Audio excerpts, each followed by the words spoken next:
back. We're back with a bunch of stories. Great shit happened. Breakthroughs, there was tears, there was happiness and joy, and we're here again. So we haven't recorded since before Christmas, right?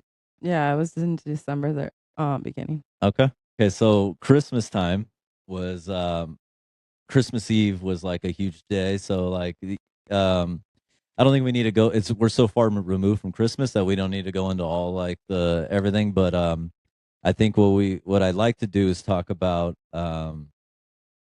today. It's like it when we reviewed what we wanted to kind of discuss here. It was more of like letting go of everything, you Mhm. know, like letting go of what no longer serves us for growth and all that stuff. But what kicked it off, which is a weird story, was about a dog, and it was it was your childhood dog.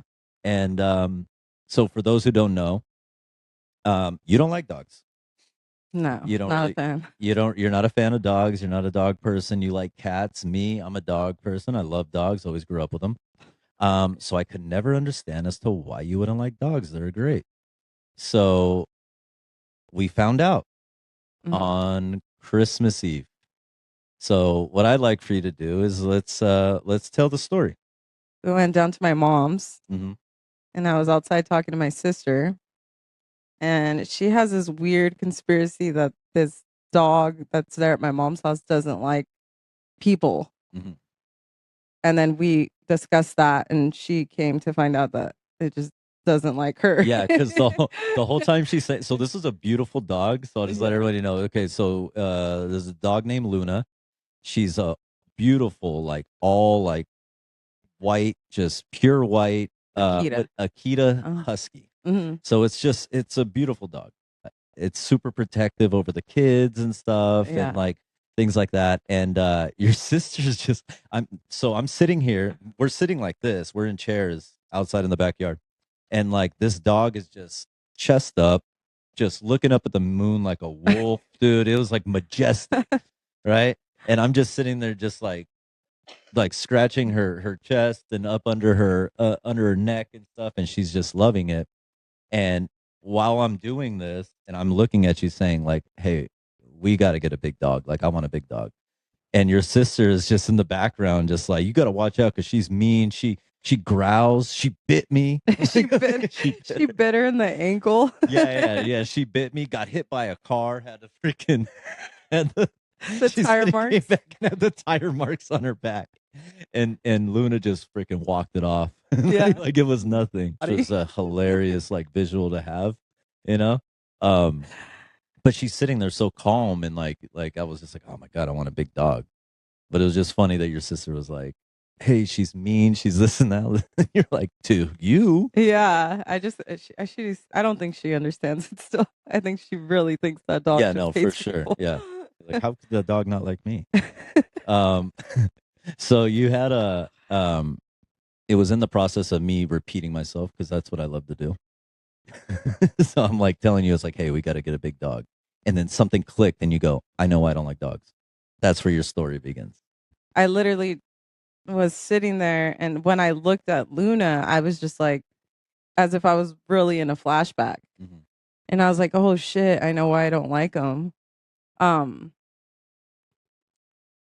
and I remember my dog Simba. It was what were they called, babe? The Chow Ciao, Chows. ciao, ciao. So it was a Chow Chow, and yeah, I don't know. I grew up with that dog. It was my best friend.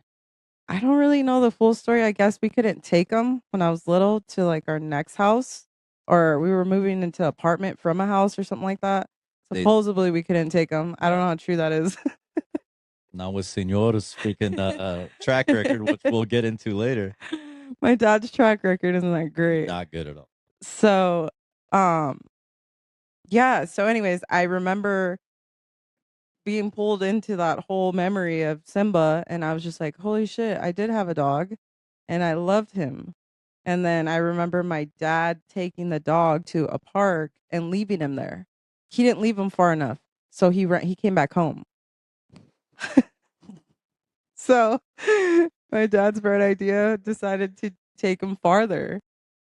Yeah. And as we, so I find out after that as we took him farther, like one of my brothers said that it was we were like in a movie and the dog was like slow motion running after the car. Like it was super dramatic. So sad. So sad. I know. Jesus. Well, okay, so just to remind you, you had said that at this point he took you guys to go take Simba. Yeah. And then this time, and then like Simba's running after the car. But, Uh-huh. but remember, so we jumped a little bit because your brother did it. He started having his own memories come up because none of you guys like dogs. Yeah, none of us like dogs. So that happened outside with you, me, and my sister. And then we go inside and I sit and then I was like telling you, I wonder if my brothers don't like dogs too. Or no, yeah, I wonder if they don't remember because they don't like dogs too. Oh yeah, that. I Yeah. was just trying to piece it together. So then when we came inside, my one of my brothers happened to go right there to eat. Mhm. And so when he was there, I had asked him like, "Hey, why don't you like dogs?" Mhm. And he was just like, "Oh, because of Simba." Like he already knew. Yeah. And then I was so pissed because I'm just like, "Why didn't you tell me?" Yeah. Why don't you I share? wanted to know. Yeah. And then he was just like, "Well, I don't know. Those are just things we don't talk about." Yeah. And But he said like it was a couple years ago that he figured it out when one of his tattoo clients or your cousin or something. no, his client asked Okay, his him. client asked him, and then it just came up for him. Yeah. So he had that memory locked too, and that kind of unlocked it, Yeah. which So is crazy. I was just like, "What?" but it was so crazy because I had just figured out mine. And then we went in, and when I asked him, he was just like, "Cause of Simba." And I was Yeah, like, "Holy shit, I just figured that out too. I yeah, didn't know." And then yeah, he was just like, "Well, yeah, dad just took him and yeah, left." And I'm just like, "What?" yeah, After that, later, I think we go to the front maybe. yeah, yeah. Yeah. And then my other brother comes Mhm. and I asked him if he likes dogs. I was just trying to get him to the point of maybe he knew too. Yeah. And he wasn't having it. And he No, was just no. like, He said he was just like, "No, I don't like him." yeah. But it was just like, I was like, did you ever like him? He was just like, nah. Like, He's like, "Well, yeah, kind of. yeah. They're just annoying and stuff." Yeah. And I was just, I had to remind him, like, But I dude, love how you did it though, because you did it and you just asked him those questions. So he just sat there with it. yeah. He was just like sitting there with it, and it was just like he's like all these. You can tell the gears were turning. Uh huh. I was just like, do you remember Simba? Do you remember how dad took him and left him? Yeah, He was just like, and then that's when it unlocked everything for yeah. him. And And it was funny. It was fun. It's sad to me. That's sad because I love dogs, and just to see how you guys just don't like dogs because of that. And it was just like the gears turning because, like, I mean, 20 minutes go by, and he was just like, "Hey, that was fucked up, huh?" Like he yeah, was just quiet for 20 minutes, and it fucked him up. which is crazy because he doesn't show his emotion, No, but you can tell that, he's really easygoing. Cool. yeah. He's great to get along with. You can sit there and conversate with him. He's super cool like that, and he doesn't get emotional. And then he did. So when he brought it up again, I was like, oh shit, yeah, it Yeah, really did bug him. it got all you guys, Yeah. which is wild. So on the surface, it just looks like a story about why you guys don't like dogs, but your dad's also tied to it. So that's where it gets like, because you and me, we don't. Well, me, I don't leave things as just that. I'm Hmm. like, there's always some meaning behind it. There's always something deeper behind it. It just had to do with not only the dogs, but men. For you, Yeah. your brothers. That's a different thing. They have their own story with that. But with for you, it was dogs and men. So I think we might have talked about it before. But your dad he passed when you were like 8 years old or Hmm. something, right? So from what I connected some dots, and it's not my story, so it's just something I see from being with you and knowing you as much as I do. That maybe the dogs and men are tied together because we're here to share it all. It's maybe your lack of connection or emotional connection, like with men. I'll say like that's left like obviously a scar on you to where you and I were only able to connect emotionally to a certain point. Hmm. And it was just we were able to connect at a place to where your emotional like scars were with that, or your wounds, not scars, but wounds with that. Yeah, And probably. so around this time, that night I got sick. I already started feeling it. Yeah. Right. So I had to go to the urgent care and stuff like that.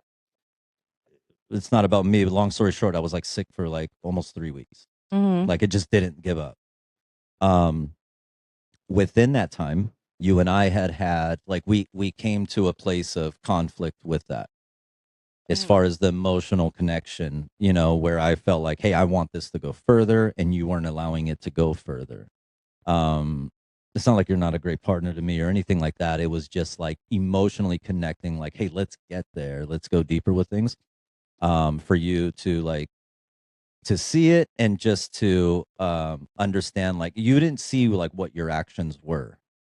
Yeah, no, that was hard for me. Yeah, I think it was like right after New Year's, and we kind of came to like a head, Oh, yeah. not a fallout, but it was just like, hey, what are we doing here? Because all those emotions came up, and then we were like, that's how it works. You have to like sort through Mhm. them. And it was just like we didn't know what to do. I didn't know what to do anymore. You didn't know what to do, so you went to the source. Mhm. You look super pumped to be talking about it. But you went to the source, and the source happens to be My mom. Mama, glorious, Glorious. Glorilla. Um, so it happened to be your mom, Yeah. and we had a fight the day before, like kind of a big one.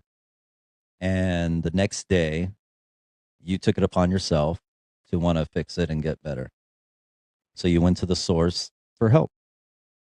So you had a conversation with your mom. Can you tell? Let's talk about the conversation. I don't know exactly how the conversation came up with her, but I remember calling her and kind of explaining to her that I'm having a difficult time showing affection to men specifically. So you're the two boys, right? Or Yeah. two boys here and myself. Uh-huh. Yeah. And I don't have a difficulty expressing that to my daughter. So she said she kind of went into depth about that she kind of already saw that happening. So for us, like for her children, she didn't express those type of emotions towards us. So when obviously she would like babysit the kids or stuff since they were little, I started seeing them bring that out in her. And I thought it was the weirdest thing when it first started happening because I was like, she's never like that. So for clarification, it's very rare that your mom said that she loved you or hugged you. Yeah. Okay. So I saw the kids like as they were growing up and like my mom's progress with just showing affection to them and then them being children naturally doing it to her. It's just a weird thing to see just because but I was like, "Oh, that's cool." Because, I knew that she doesn't do that. So, I when I spoke to her about that, she brought that up. The reason that she does that is because she talked to one of my brothers about it and told him that she didn't want it to be a repeated cycle of what she did to us. And she kind of saw that happening with me. So she said if she can step in and show them extra love, that maybe that can kind of balance it out because she saw that I could only show it to the bear. Mm-hmm. So real quick, she mentioned your dad. She said that she used to, but then she mentioned that your dad. You don't Yeah. want to go with that. So was trying to do that, I guess, as we grew up, and then it turned into my dad. Um, I don't know how you can say that on here. That Physically or getting physical with her. Yeah, basically making it known like, hey, don't do that with the kids because you're gonna make them soft or something. Yeah. She stopped. She said it was either that or get hurt Yeah. for it. Yeah. Okay. So right there, I mean, that's huge. Mhm. So it's my belief that a mother in that situation would be by, let's just say, her children growing up who may not understand that. are going to have some resentment towards her for that.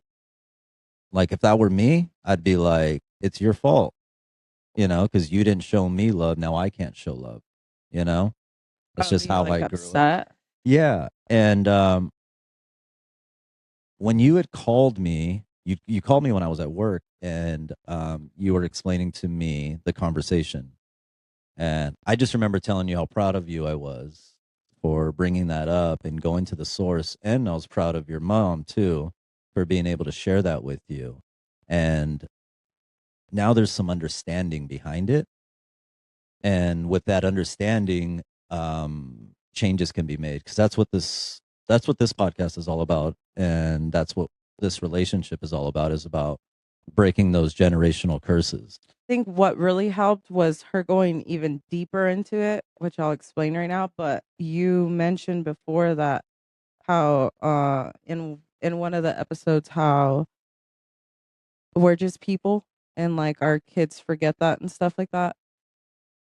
Um, so I think her explaining that in that conversation I had with her was just more of an understanding that she's just a person. Because I think I've always kind of understood that for her, which is why I was able to like grow to where I was, if that makes sense. Yeah, you have even before that conversation, you have some pretty you've been able to forgive your mom Yeah. for a lot of things. Also, I'll give you credit to that. Like you've always been able to do that. I've always tried to show you and like help you with that. Like, hey, just to remind you, like, hey, she's always there for us. She's always there for the kids, no matter what we need. She's got it. You know what I mean? She she just has random shit like you would need and you wouldn't even think she would have. Oh yeah, she has random She's stuff. always there to help. She's always giving. She's always loving. Shout out to your mom too, because she gave me on Father's Day. I got a hug from her this past year, which Yeah? was yeah, which was Huh. cool. Because remember we met her at your uncle's, and then she had the kids there, and we went to go pick up the kids in the morning. And yeah, she gave me a big hug. Said Happy Oh Father's yeah. Day. Mm. I was just like, she loves me. I don't know what you guys are talking about, but no, I'm just joking. But yeah, I've always tried to remind you of that, and you've always done a good job of that, of like having forgiveness and stuff, and being able to see her as an entire person. Because a lot of times, like you were mentioning, is that we're both parents. We both know that our kids don't necessarily see us as a whole being, rather than an archetype of what a mother should be according to them and what a father should be according to them. Um, but I think you've done really good as far as being able to see her as an entire person, which is cool. The rest of that conversation was from her childhood, and with my grandpa, affection wasn't shown then either. And I know that she would get hurt with him because he would hold resentment towards my grandma and take it out on her because she looked like her. Mm, So she said it would just be, just as an example that she's gave, was just, walking by and just pinching her, hit or shoving her, and would literally tell her like, you look just like your fucking mom, mm. of just like anger that just goes and plays into how we end up with similar people with traits of that as we grow. We repeat that cycle. I mean, that right there, that's a beautiful thing. I mean, obviously, that's traumatic for everybody involved. But what I'm saying is that yourself and your mom being able to talk about that is fucking beautiful, right? I Mhm. mean, it really is, because um, those are like the open conversations that we should be having, and that's what creates change. Mhm. That's what creates, because now you and your mom, you were able to give a safe space to your mom to be able to discuss that with you and share that with you, because she sees it in you, because obviously you're a part of her, you know. Mhm. So a part of her is going to you being a part of her is going to evoke some emotion in her, to where she's going to go, I can change this right now. And then she did that. She stepped right up. As soon as you gave her the opportunity to step up, she stepped up and she was vulnerable with you and she shared with you because you were being vulnerable with her and you shared with her and you're basically saying like, "Hey, I need help here." Yeah. And she gave it to you. So that was dope, man. That was so cool. And to be honest, that's changed a lot within our relationship in just a short period of time. In a short period of time, I see it. I mean, you're the way you are with the kids now. Just after that conversation is like night and day. They feel it, they see it, I see it, I feel it, and like I said, that's what this is all about. That's what we're doing here. It's breaking generational curses, and it's so cool that you have your mom here with you for you guys to experience it together. And it's not all for nothing. You know what I mean? She can see the change, and Yeah. she knows her grandkids are going to feel that change, and she did something to help that. One of the main things that I had asked her before the conversation ended was like basically for advice of how she transitioned with the kids because, I said she didn't do that before. Yeah. And yeah, so she gave me some advice on what she did and how it worked and how basically just how she integrated it. And um she just kept doing that until it just became a natural habit. And she said it actually did. And now she asks the boys or the kids for hugs or Mhm. to hang out. And that's just crazy because It's opposite of what you yeah. experienced, right? Mm, And what's cool is that like I think a lot of people can relate to this, and this is like when you have kids, and then now your parents become you make your parents grandparents now to your kids, and then like I know I experienced that. Like, dude, you weren't like that with me, yeah. And right? it's not a bad It's thing. not a bad thing. That's and the only thing that's lacking there is what your mom with you and your mom ended up doing, which was having a conversation about it. And I'm not sure if that's common. I don't know. I'm not sure if I really had that type of a conversation with my mom, but I know my mom is like way different with my kids, and I love that. I love it that she's like that. And then maybe it was just the lack of that conversation, but your mom stepped up, so I want to shout her out here because she stepped up and she put herself aside and said, "I'm doing it for you and the kids right now." And Mm, I'm going to just admit to my faults, and I'm going to give you the full story of who I am and why things are the way they are. Yeah, I remember when you were telling me, I was so hyped. I was just like, I'm so fucking proud of you. I'm so fucking proud of you. That's so dope. And I'm proud of yeah. your mom, and I'm proud of like all that because I already know what a gift that is to our family. Hmm. And that's super cool. And I'm glad you got to see your mom in a different light. I'm not saying that you looked at her bad or anything, but just to see a different side of her, Yeah. and that's fucking cool. All right, so it's not over. So you did yours, and that led me to mine. Um, One thing I take pride in, and I hope you see that, is I will always take accountability. Hmm. I always analyze myself to try to understand who I am and what I'm bringing here. See your potential. And I know I can see for myself like what it's going to take for you to unlock that. And I was just like, if you just let go and just love freely, that it'll help me. And then we'll go and we'll go. I came home from work and I started talking to you.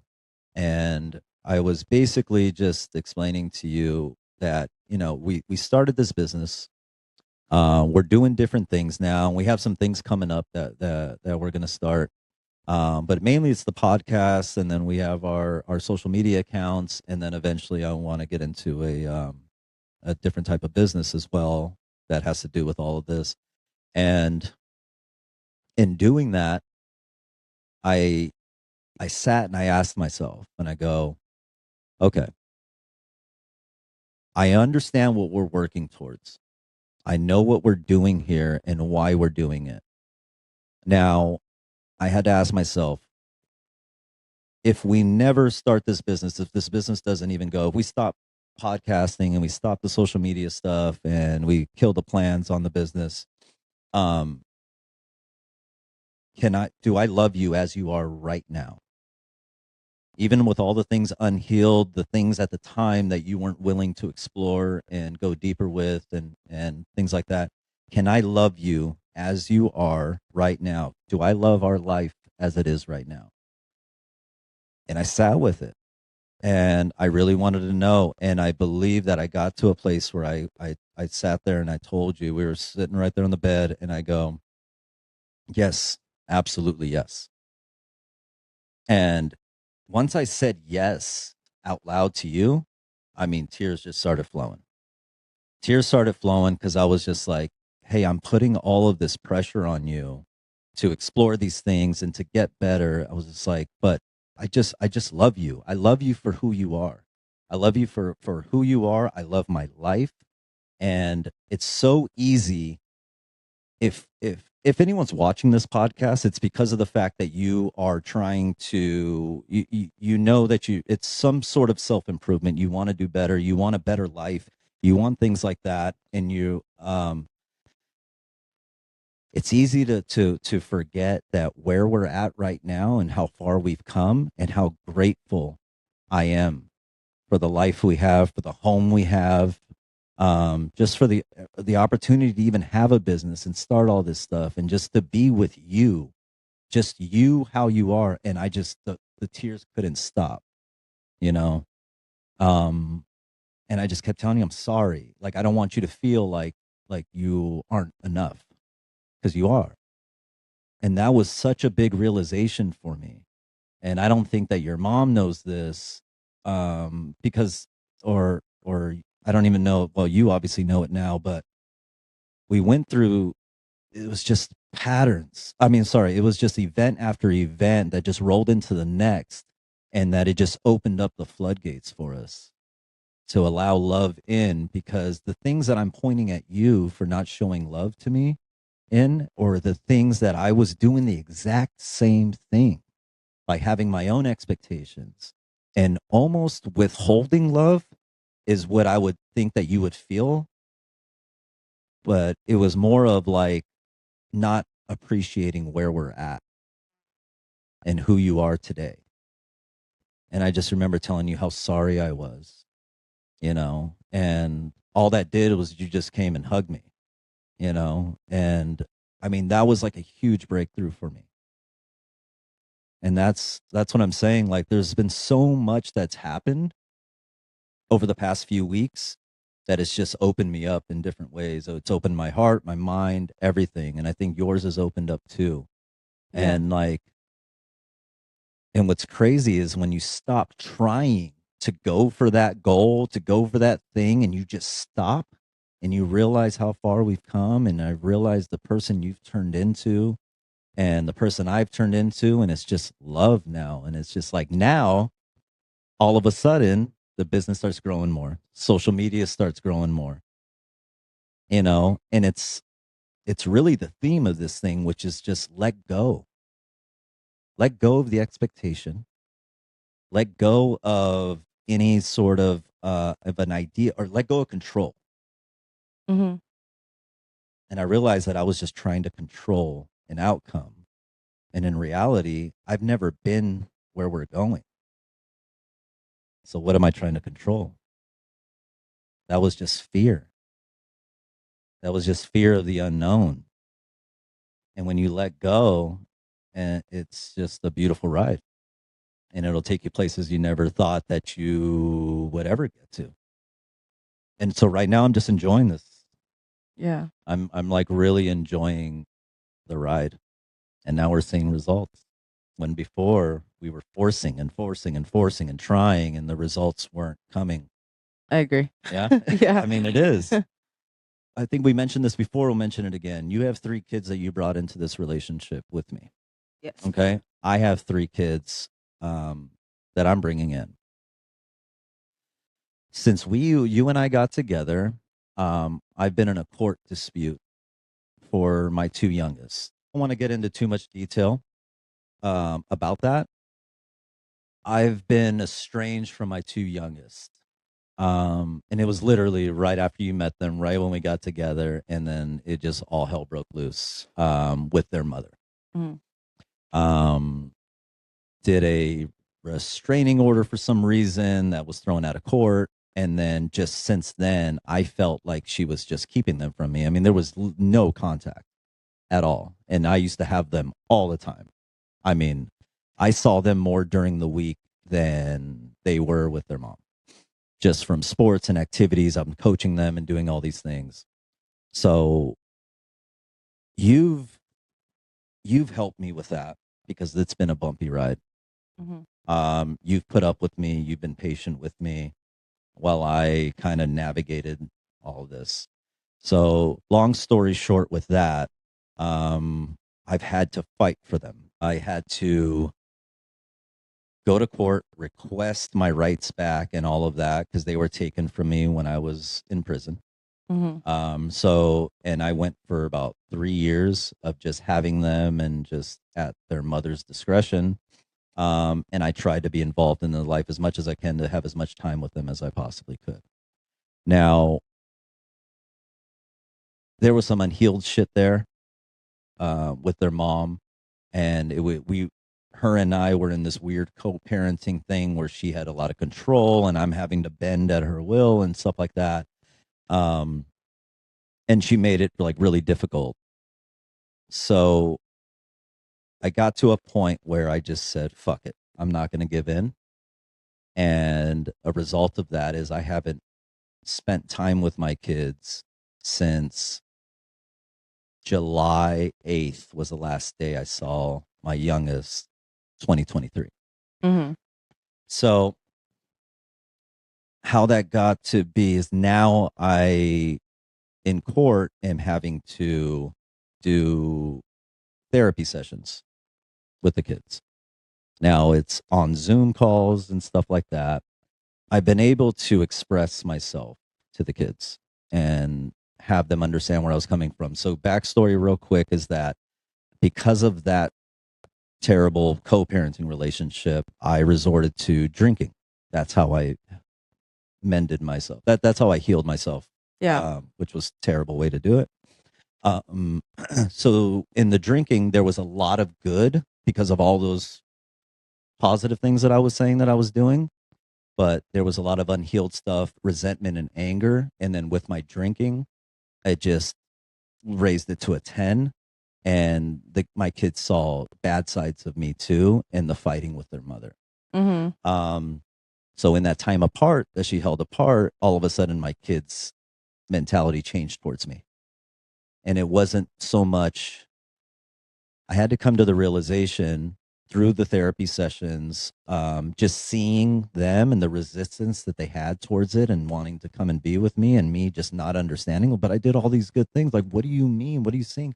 I came home and we were sitting out on the balcony in our swing chairs. And I remember just talking to you and saying, "Hey, I think I just need to let go here." I said, "The therapy is not helping." We had a bad therapy session, and I was just like, "It's not helping them, it's hurting them." And they're Mhm. basically saying, like, "Hey, we like, my daughter's saying, like, hey, I just need like time or space. Like, you're making me do this."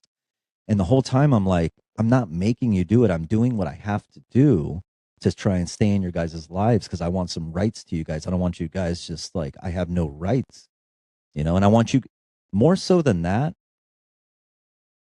It was it was for me to say that I didn't give up and I was trying. And then I tied it to my self-worth because if I'm not trying as a father and I'm not doing those things, then what does that say about me?" And I just realized how fucking selfish that was because it's not about me. I asked the question at the end of one of our early podcasts, and I said, "Do we get in the way of our kids' growth, like their path? Like, do we get ourselves involved and like try to guide them towards the right way? Or do we sit back and allow them to go through things and just be there for them when they come to us?" Mhm. Now, that's something for, me as a stepfather and not having contact with my kids. I realized how fucking selfish I was being. I realized how selfish I was being, and that me trying to say, hey, man, like, you're a good person, you're a good dad. I think maybe that's just your perspective Yeah. because I don't think that's wrong because that so I have the other end of it with my boys. Huh? Your Mine. kids Yeah. were physically abused. Yourself as well. Yeah. Seeing the relationship that you had with your kids and then seeing you actually trying, it was just crazy to see that whole situation play out, knowing that that's what I was trying to get for my boys. The court that we were in was just got real complicated and was kind of just like, yeah, go with your abuser, you know? Yeah. And not anymore. I mean, we settled that out, but it was crazy to see you being treated that way as if you did something like that, which was not even anything close to it. So I think you trying was good. It was great because regardless of whatever resistance they give you, I think that they want to see that. I really do because I see the results with the boys and them questioning why their dad did it, even after being abused. They still want to know why he didn't try. Yeah. Like, why didn't he get the help? Yeah, I remember that. they know. And you kind of showed them and proved that part. Yeah. And that's something that I've always hung on to. And because I would see them and I would know that that's what they wanted. So that gave me motivation as like, oh yeah, so I'm just going to keep trying with my kids, and I'm going to keep trying with them, and I'm going to do all this. And I realized that I would tell them that in the therapy sessions. I'm like, well, you know why I'm making you do this is because no matter what, I'm going to be here for you. And I want you guys to know that. Mhm. But I wanted them to know that for me. Okay. And like I said, that's where it got to a place where I had that. It's self-worth, man. Because that's been my lesson this whole lifetime.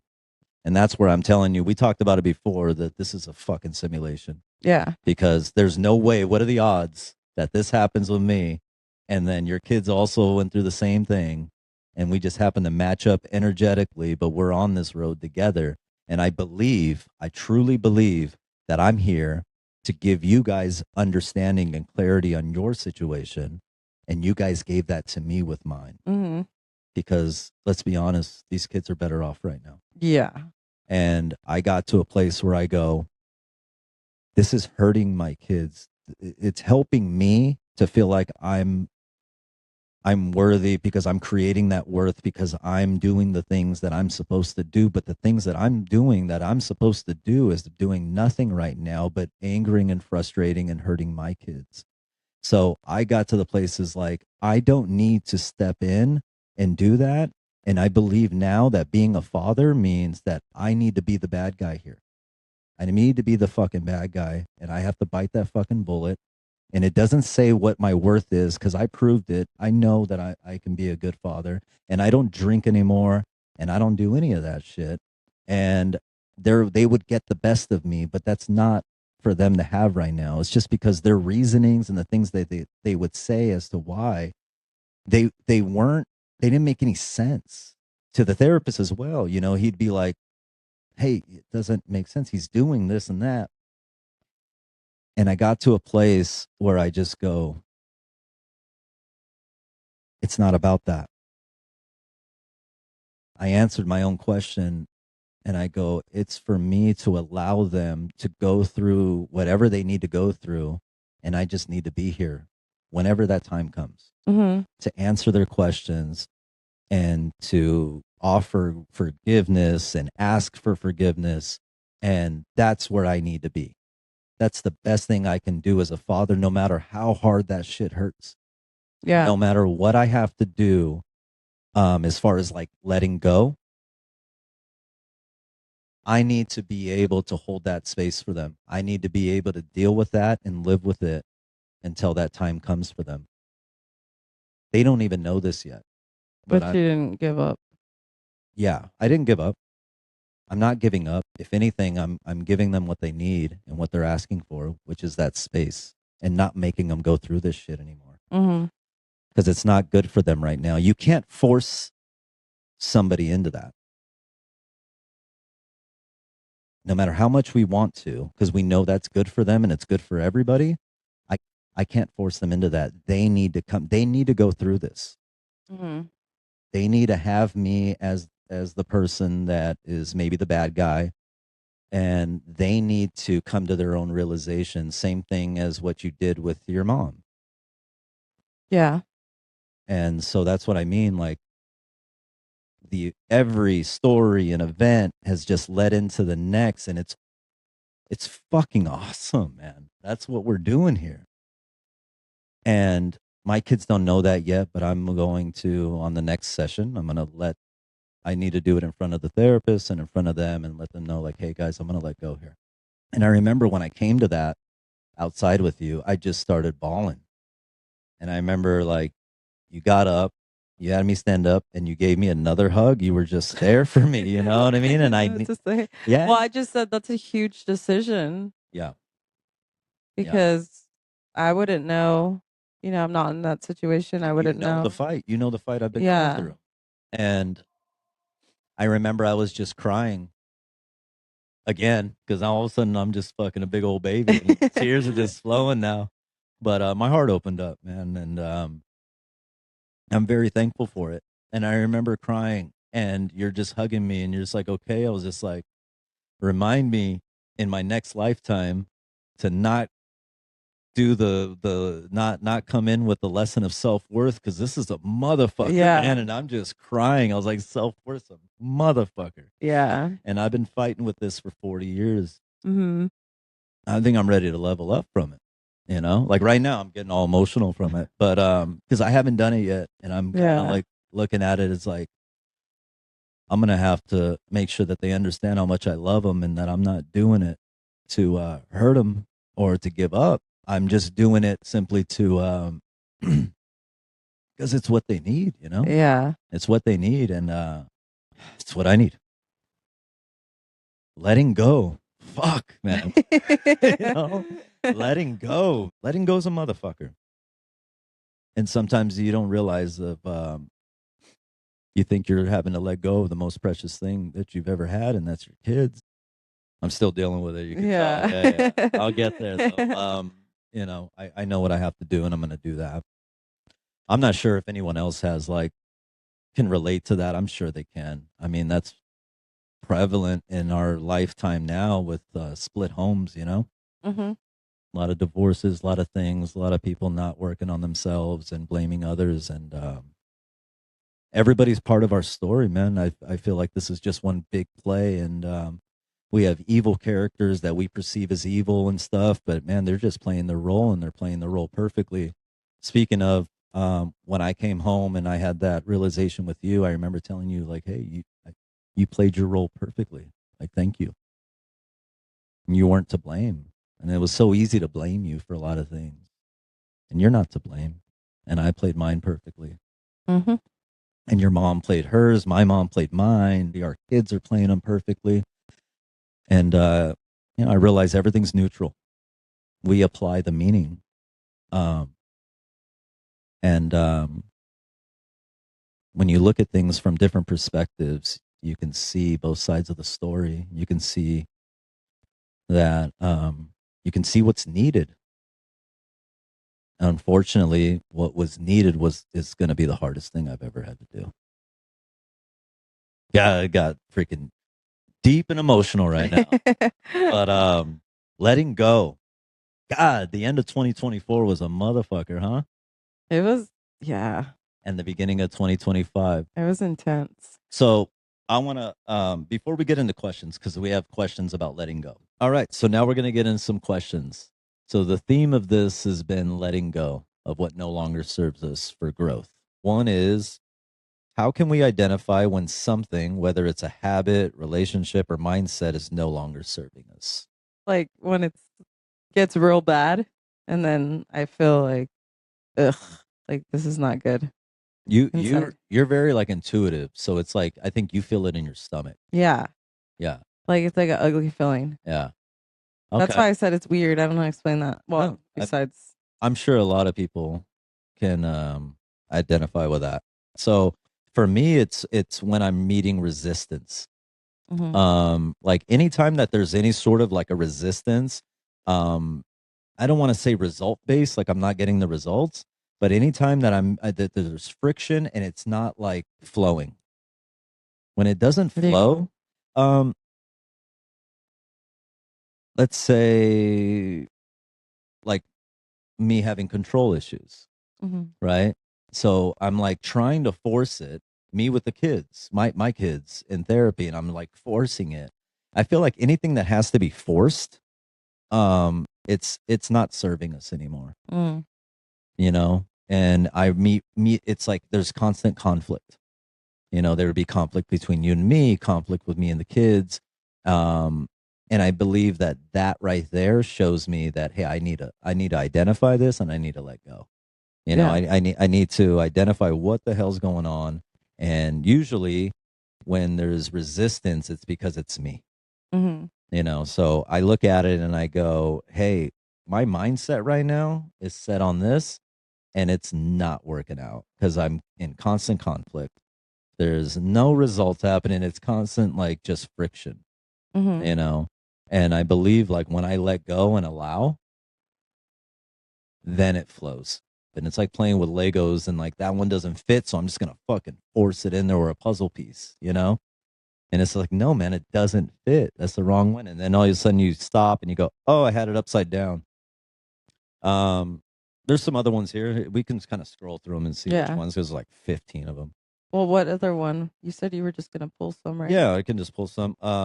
What emotions often surface when we realize it's time to let go, and how can we navigate them with compassion? Like, what's the feelings you get when you know it's like, hey, this isn't right? It's that ugly feeling again. No, it's not the ugly feeling. I think I get really, really sad. I'll feel bad. I want to say if it's like the people or the thing or whatever it is that I love, but I know is not it's not doing any good.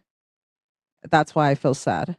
Holy shit. Okay, so I'm I'm gonna play off of that. It sounds like what you're saying is like, it's almost like a grieving process with your mindset. hmm Oh shit, because you got to think that sadness is like the depression. And then you go into just acceptance. You know, we bargain with it. We go through all of that and we just grieve our own mindset or our own ideas of what things should be, like our expectations. I'll get angry and then I bargain with it. And then I'm just like, and then I go into depression. And then it's just like, where it's like the sadness and then it's just acceptance. And it's just like, man, why do I make it so fucking hard? Yeah. Why do I do that? You know? Question. Well, yeah, this Like, one was like what emotions surface. oh, And okay. I think Yeah. all of those do the anger, depression, the sadness, and then like the bargaining. We're trying to like figure out, okay, well, then if I just do this and then you can do that. And then it's just Uh-huh. control and shit like that. And it's just like you said, it just gets you that ugly feeling. Maybe that's my steps or, like you're Yeah. grieving. Like I'll get that ugly feeling, but then it has to get real bad too. Because I have a hard time just being like, no, I won't just give up on it. Yeah. You're So stubborn. yeah. We So both it are. has to go really, really bad. And then I keep getting that ugly feeling. And then I'm just like, and then it makes me Oh, just so sad because I'm just like, either I love that or I love the person and I yeah. have to just let them go.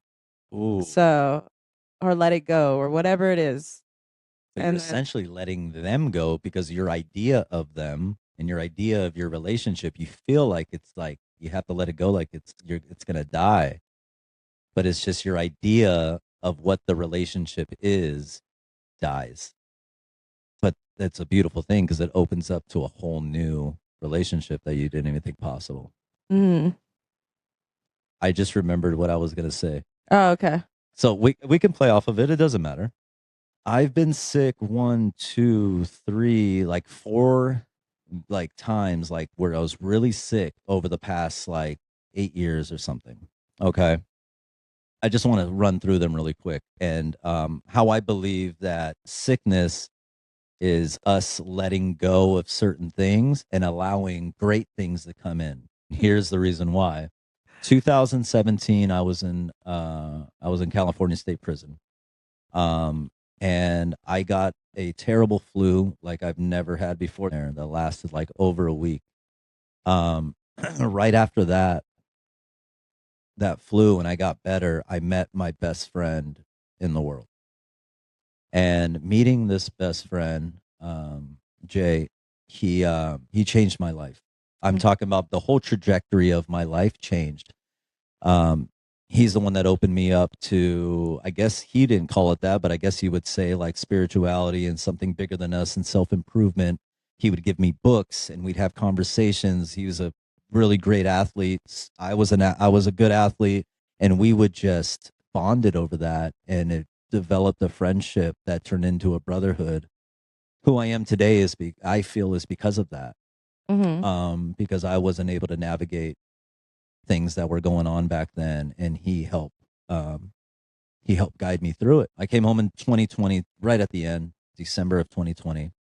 I want to call it 2022. I got sick with COVID. My oldest son was down from Florida, and we were going to make a trip up to San Francisco to visit my sister. And we were going to take the road trip all the way up PCH, and it was all planned and everything. And I got COVID, and then my son got COVID. Shortly after that, we ended up not making the trip, but shortly after that, my brother came to me, and I was living with my brother because I just paroled, and I was there with him. And there was some stuff with the house, or it was just personal stuff, and nothing bad. It was just like basically I couldn't stay there. And I moved in with a friend, and it felt like a low point for me, but that right there sparked what it was for me to basically be here with you.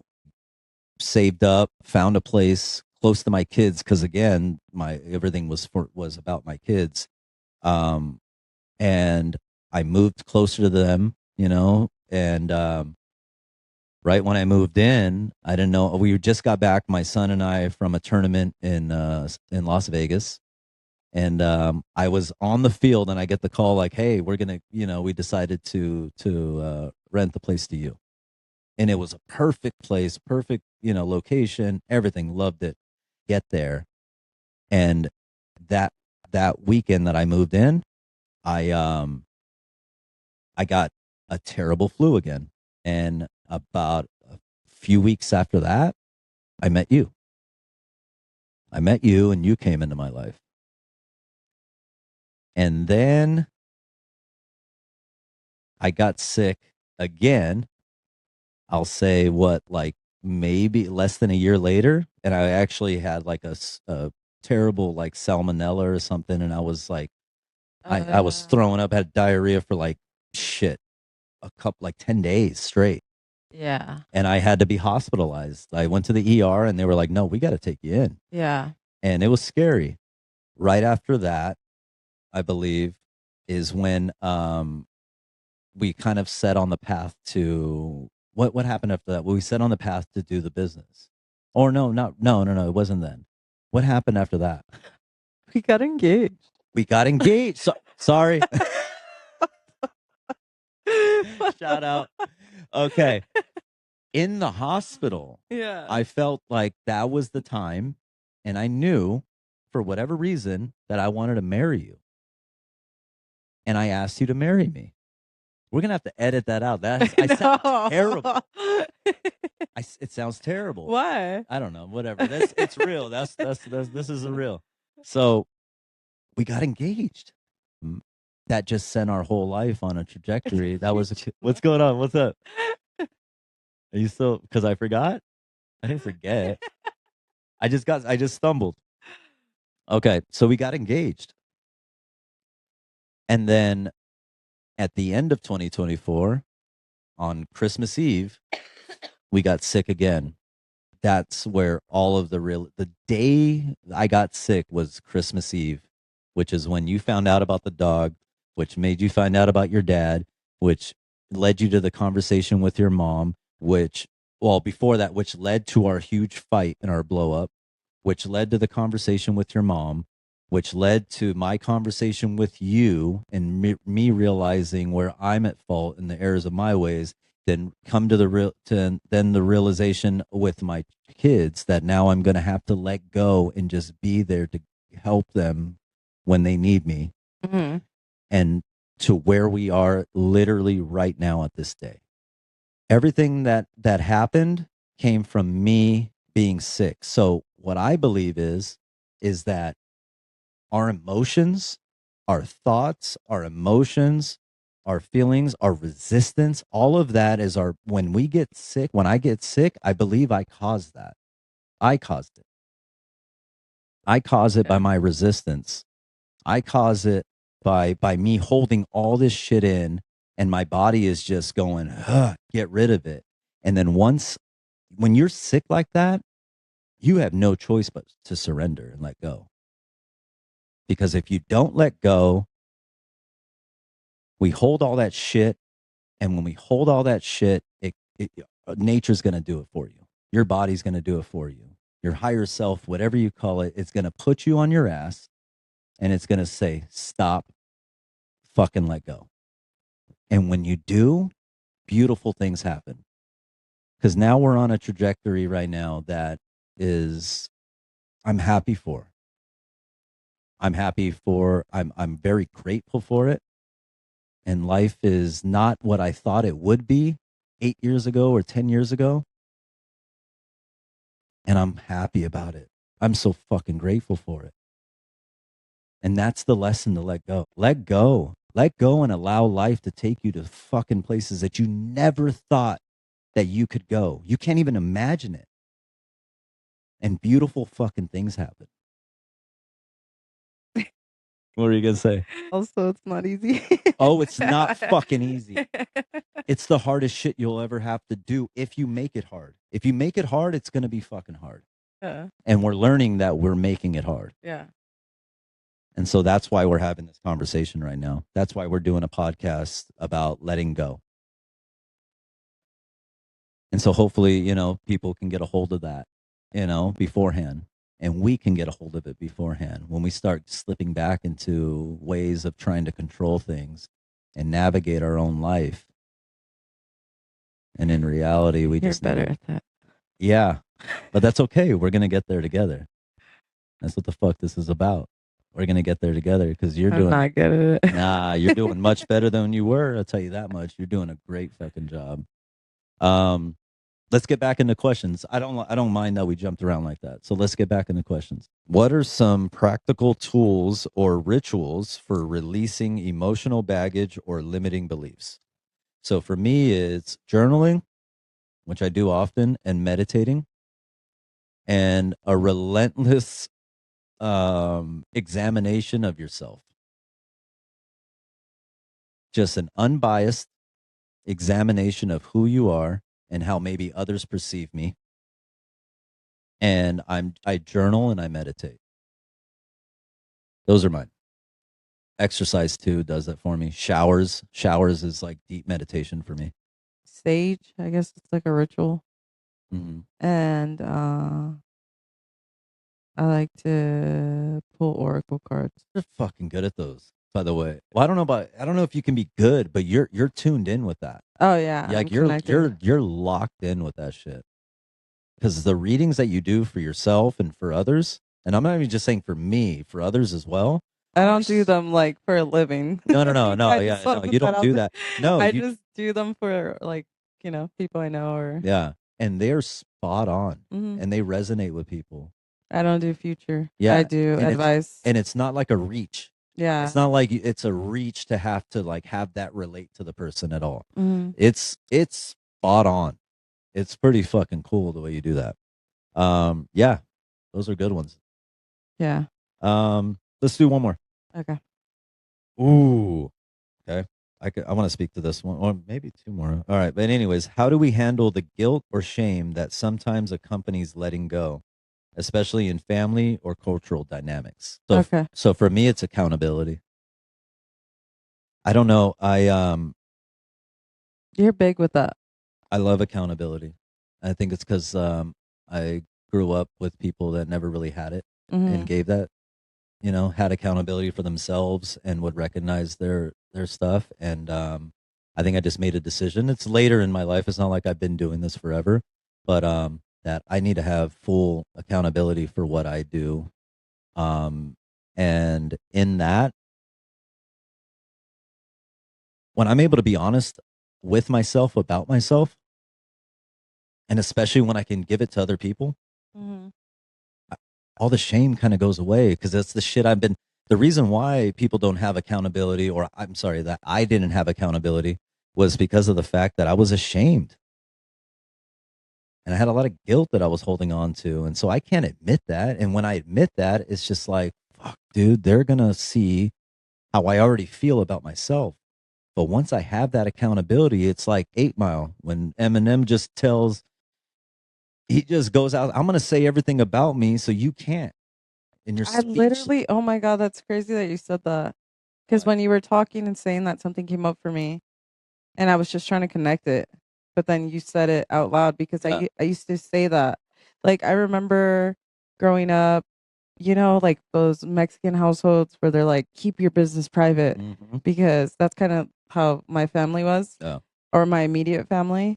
And I remember I used to say that a lot. Like, they can't talk shit if I go out and say it. Mm-hmm. Like, yeah, this is my situation and this is what happened and who cares? Mm-hmm. It's like, what are they going to say about me? Something I already shared. Mm-hmm. And I feel like I lived by that when I was younger. Yeah. And then it kind of went away. Yeah. And then, like, now I have an issue. Well, I don't know if it's an issue though. So I think that's where I was trying to connect. How come I don't have accountability in the relationship? Mm-hmm. I think we talked about that a little bit too. I think it's because you're scared that I'll throw that back in your face. Oh, okay. And so guilty, I've done that to Yeah. you. And all that does is perpetuate that same feeling. So all I did was create the thing that I'm trying to get you to heal. I created it more by throwing things in your face early in the relationship. Uh, Yeah. And that's me, unhealed version of me. okay. That's what I believe, is that if I come out and say, and I'm honest about me or to others, it's like, oh, there's no guilt and shame anymore. Everybody, now now there's nothing more that can be said. Now I can just heal it. That's it. Because we can't heal what we don't reveal. Let's go. Look at Sorry, I'm still thinking. that.